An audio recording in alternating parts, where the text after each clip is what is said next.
Quando a gente fala de diversidade, por exemplo, diversidade é um fato, mas o grande ponto que eu vejo no que a gente está conversando hoje no painel e de que geralmente nós temos aí pela frente é o aspecto da inclusão, né?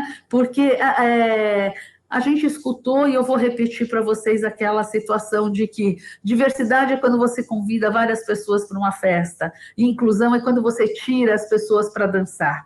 Então, o quanto nós, enquanto empresas, estamos tirando essas pessoas para dançar. E para dançar numa empresa significa carreira, significa continuidade, significa criar caminhos para que esse desenvolvimento aconteça. Os nossos números também não são exemplos. Nós estamos com 29% de negros, dos quais nós temos 19% em cargos de liderança, e sabemos que esse processo exige muito mais das nossas ações. E esse engajamento da equipe, que consequentemente faz uma atração orgânica muito grande de talento, ela é auxiliadora. O ponto não é termos pessoas negras nas organizações. O ponto mais importante que eu acredito é nós termos e criarmos condições para que essas pessoas façam carreira, para que elas possam conviver com as diferenças e ter um desenvolvimento profissional, uma carreira e alcançar seus objetivos. O poder da transformação, ele está nisso. O poder da gente fazer com que um ponto de vista que hoje pode ser considerado como moral, ele tem que ser transformado e tem que ser feito em ações baseadas em resultados a curto, médio ou longo prazo. A gente escutou aqui dois pontos interessantes que a Leila trouxe, a Glaucimar também. Contextualizei e vou resumir aqui em uma frase. O antirracismo, ele não é um favor para os negros, pelo que eu estou entendendo, e também, claro que entendo, né, como pessoa negra. É um favor para a própria empresa, é um favor para a própria pessoa. Isso é uma pauta que precisa estar em ativa nessas empresas, principalmente agora, né? Não tem como fugir dela e precisa ser criada, então, iniciativas como a que vocês compartilharam. Outra coisa é que ações práticas, as ações, elas precisam ser práticas. Não basta sensibilidade, não basta empatia, sem dar caminho para que as pessoas negras, né, nós cheguemos a pontos e cargos. Então, passando a palavra para a Vanessa, eu queria que Vanessa situasse a gente no contexto Santander. Como é que está a situação racial de vocês e falar um pouco sobre processo seletivo, que é o que muitos jovens estão assistindo a gente querem saber também. É muito importante falar sobre racismo. É necessário, né? É urgente, é necessário, é atual. Então, acho que o primeiro passo é isso, é colocar o tema sobre a mesa. O debate é necessário no nosso país. Somos um país, como alguém já citou, de 54% de população negra, entre pretos e pardos, e isso não está representado nas companhias. Então, assim, as empresas precisam abraçar essa causa, né? Eu acho um presente falar disso, acho um presente ter essa pauta no Santander, porque eu aprendi muito sobre diversidade, né? Falar sobre racismo sendo branca, né? É diferente, mas eu acho que o olhar do aprendizado, o olhar da empatia, como a Glau citou, é o que faz a gente tentar entender essa situação. Então, eu acho necessário, a gente tem uma dívida no nosso país e a gente precisa corrigir isso. Eu acho que tem etapas para esse processo. As empresas têm que abraçar, né? Não pode ser um discurso bacana, não pode ser um PowerPoint bonito, né? Tem que ser algo verdadeiro que aconteça. E é uma jornada. Eu acredito que a diversidade é uma jornada. Quando eu olho para o Santander, eu acho que a gente está no caminho. Ainda longe do que a gente quer. Mas a gente está no caminho. A gente tem tido sinais de que está no caminho. Recebemos prêmios, que eu não vou ficar citando aqui, porque eu acho que todos temos que aprender todos os dias, né? Mas a gente foi citado como uma empresa diversa, recebemos um destaque esse ano na questão de raça pelo Guia Exame, e acho que isso tudo nos dá mais responsabilidade, né? Não de achar que estamos prontos, porque não estamos, não temos 54% de negros na companhia. Temos, parecido com nossas colegas comentaram, né? Hoje a gente tem 25, já foi menor, a gente está crescendo, então eu fico feliz quando eu vejo que a contratação está em 33, Então, a gente está mudando essa curva, então esse é um sinal positivo, né? Mas números muito parecidos. Agora, o que eu acho que é fundamental para o Santander e para toda a companhia?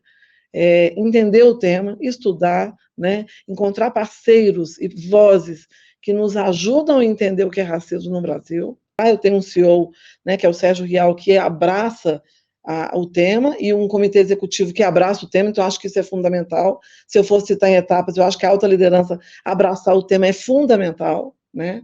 Acho que precisa criar um processo de conscientização, e a gente fez treinamento de viés inconsciente, ajuda muito. É só um primeiro passo, mas eu acho que ajuda, porque são frases ditas, são palavras ouvidas, né, que ouvimos dos nossos avós, dos nossos pais, e que a gente acha normal e não é normal. Então, acho muito importante sensibilizar a liderança e os funcionários sobre o que é racismo, exemplos, vídeos. Hoje tem muita riqueza de material, né, cases reais, e as pessoas dizem que não são racistas.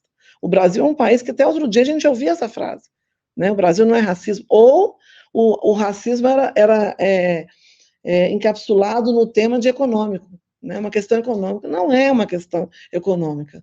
Depois, eu acho que conhecer os números da companhia, né? Então, a gente tem um dashboard potente que a gente acompanha todos os meses. Quantos negros contratamos, quantos negros foram promovidos, quantos negros participaram do processo de seleção, e olhar para isso todos os dias.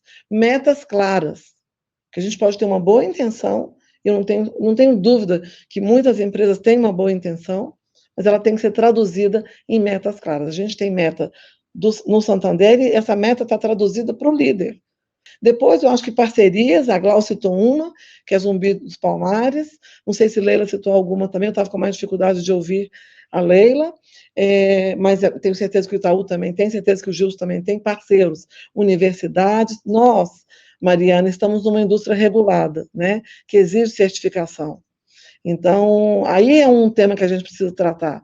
Como é que eu crio condições para o jovem negro que não teve o acesso à melhor educação se certificar?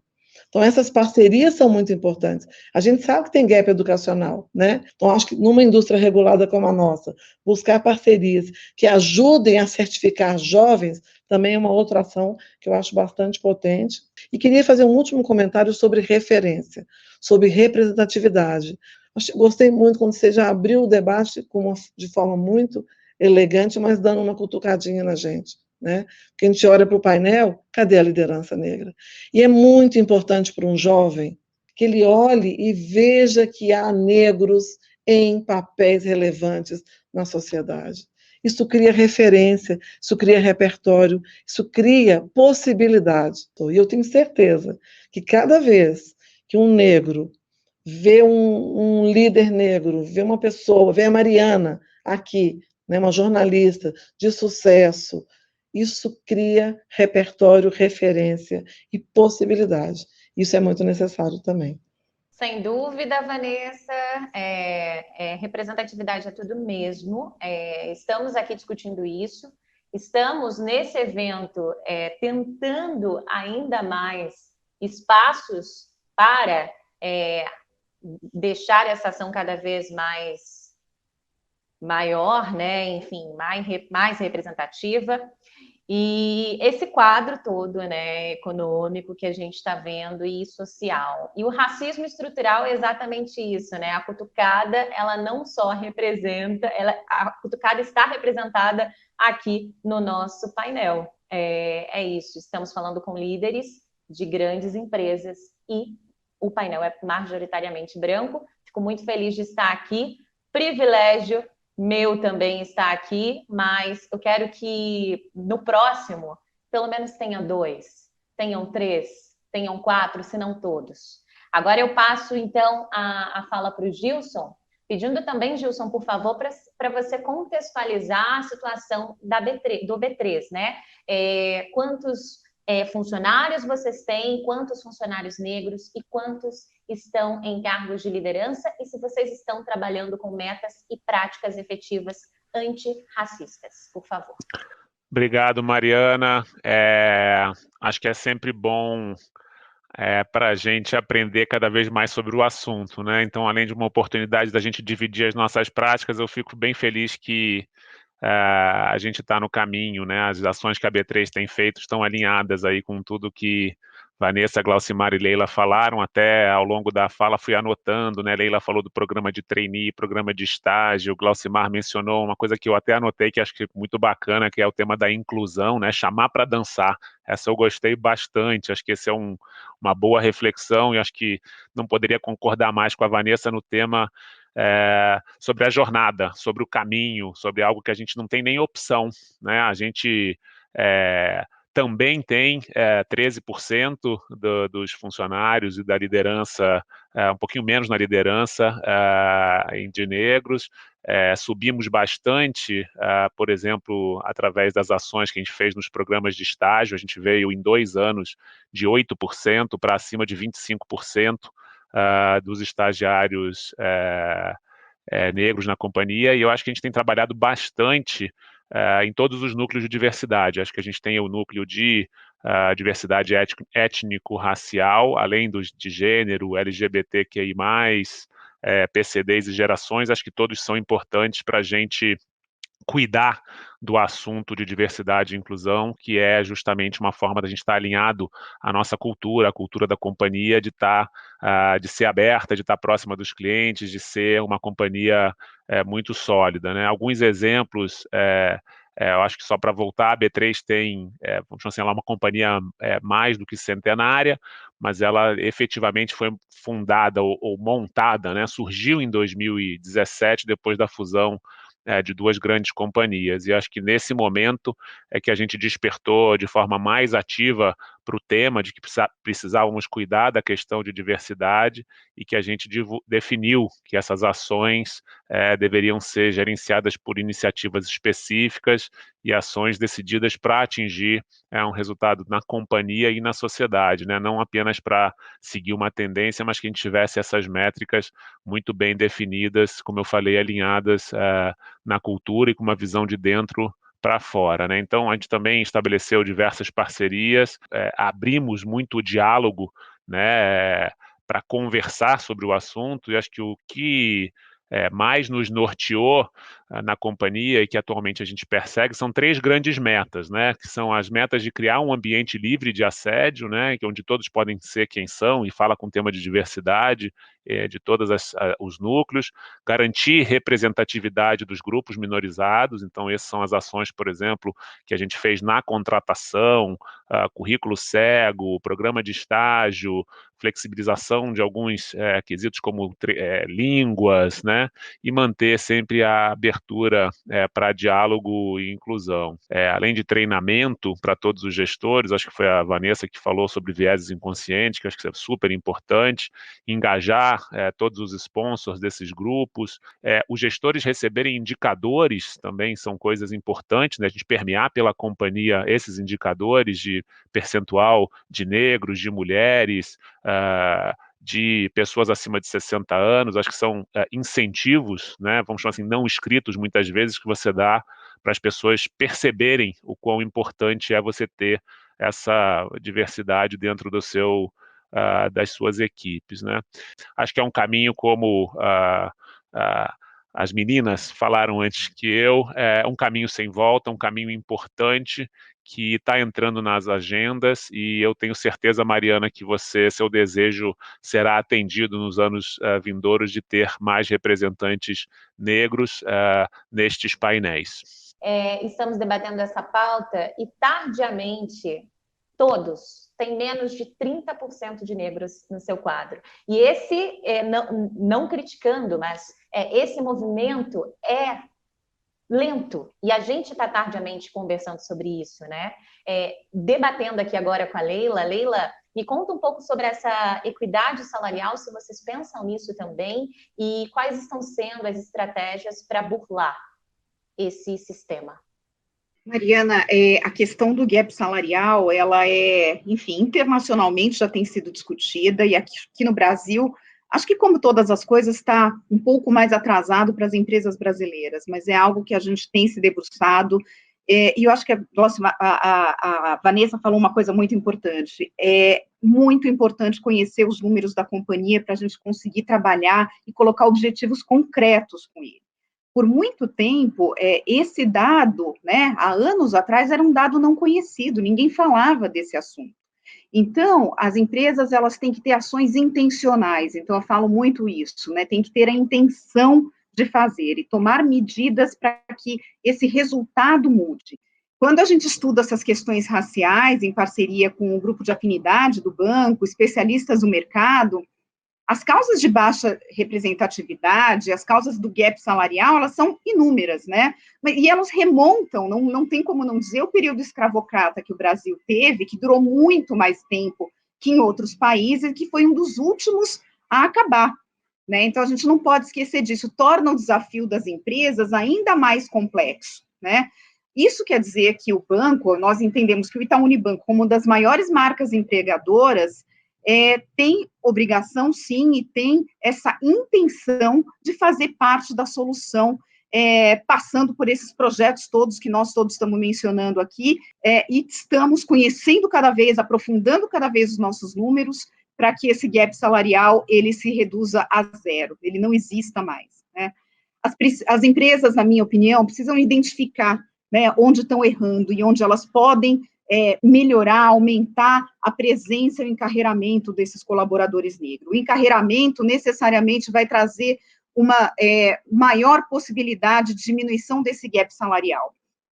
No nosso caso, uma das formas da gente entender todo esse processo foi conversar com esses jovens negros, né, e conversar também com os nossos talentos de dentro do banco, para entender, primeiro, por que eles não se inscreviam nas nossas vagas, e segundo, quais eram os obstáculos que eles estavam encontrando de crescimento ali dentro da instituição. Eu acho que as empresas hoje têm uma certa convergência no fato de cortar essas barreiras, tirar essas barreiras para que a gente possa colocar todo mundo em algum momento no mesmo degrau para que essas pessoas possam mostrar sua potencialidade de subir.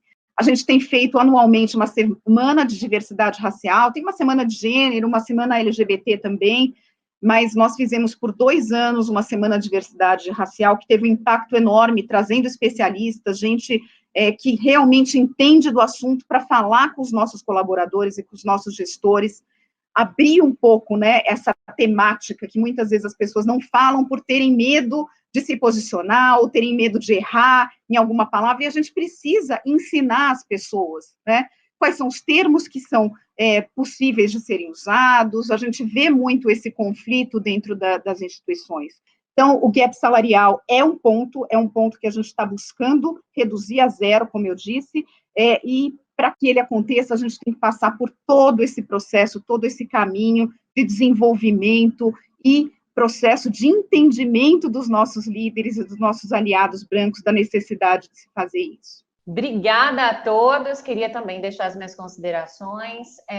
Vidas negras importam, não temos dúvidas disso, acredito. Por isso estamos aqui falando sobre racismo estrutural. Acredito também que esse painel e esse evento é uma forma da gente tentar explicar para muitas outras pessoas que não entendem o racismo estrutural que sim, o racismo está nas nossas estruturas e nós precisamos cortá-lo. E é exatamente dessa forma, com ações efetivas, com oportunidades de trabalho para a população negra, com facilidades, mas também com rigor no processo seletivo, na hora da empregabilidade, na hora dos investimentos, que a gente tenta, pelo menos, colocar e trazer mais negros para dentro dos nossos cargos de liderança. É um prazer enorme estar aqui com vocês, muitíssimo obrigada. Eu espero que nós criemos metas, objetivos, investimentos cada vez maiores para essa população e realmente espero que no próximo painel mais de 30% dos cargos de todas essas empresas estejam ocupados por pessoas negras, mulheres negras.